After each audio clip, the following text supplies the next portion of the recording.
Susan Jordan, California Coast Protection Network.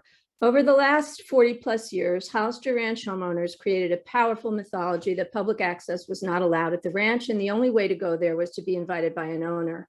This was considered a very special, exclusive invitation open to a select few. If you were a member of the public, you were met at the gate by a guard and abruptly turned away, a situation that persists to this day. I'm embarrassed to say that despite my many years of statewide coastal protection work, that I too accepted Hollister's storyline until that remarkable day in 2018, when I learned the opposite was true.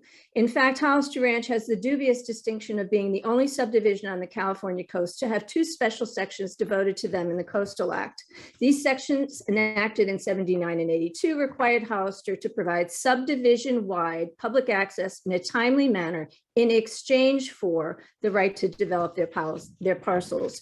Having sat through hours of meetings as part of the working group, I can tell you that the hardest part of it all was to hear the public repeatedly demonized by those representing Hollister's interests. It was discouraging, yes, but mostly it was infuriating, as it implies a level of superiority and elitism that has no place in today's conversation of environmental and social justice.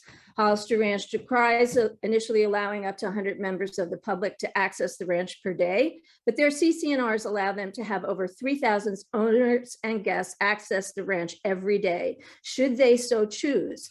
It's the public they are determined to keep out. Until new leadership evolves at the ranch, I do not believe the majority of the current Hollister Ranch homeowners will ever willingly acknowledge that they are required to provide access under the law, or that they will willingly provide it. They unsuccessfully sued to stop the law requiring this plan, and they are still suing to enforce a secret settlement that would allow them to greatly restrict public access to the ranch in perpetuity.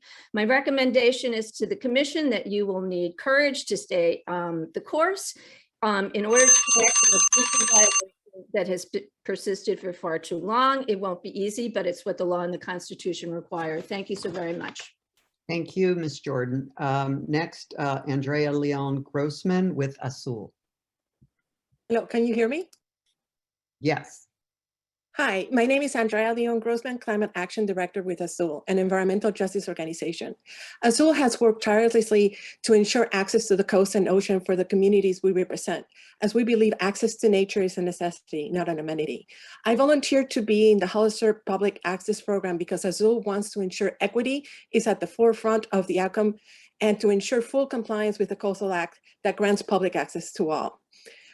It's appalling that Hollister Ranch residents have been able to avoid the law for decades and use coastal conservation as an excuse to do it, even though they were caught off-roading on those same beaches. At the first workshop to discuss access, I was subjected to xenophobia and racism by the Hollister homeowner sitting at my table. I introduced myself as a Mexican-born immigrant, and upon discussing access to the ranch, I was told, and I quote, "Mexican could go to Gaviota Beach." Essentially, we should be excluded from Hollister Ranch based on our ethnicity. Members of Hollister Ranch are complaining about allowing 100 people per day in an 8.5-mile coastal zone. That's about 12 people per mile. Among members who submitted testimony for today's hearing is an oil tycoon, rich enough to have his name on a business school, who feels completely entitled to complain that intrusion by the public will destroy Hollister Ranch, without any irony given the history of oil spills intruding on pristine California coastlines. The people being denied access do not have the luxury of being here today. They're hard at work to support their families, so I'm here to represent their voice. This is an issue about systemic racism, how the 1%, which is mostly white, works to maintain and expand its privilege to control public access and resources. Enough is enough. AB 1680, authored by Senator Limon, is clear. Hollister Ranch must comply with the Coastal Act and provide open public access to the coast. We cannot let the powerful and privileged exclude the public from accessing and enjoying California coastal heritage. Senator Limon bravely took on the issue. Others were too afraid to and see it through. We must open access, not limit it. Thank you.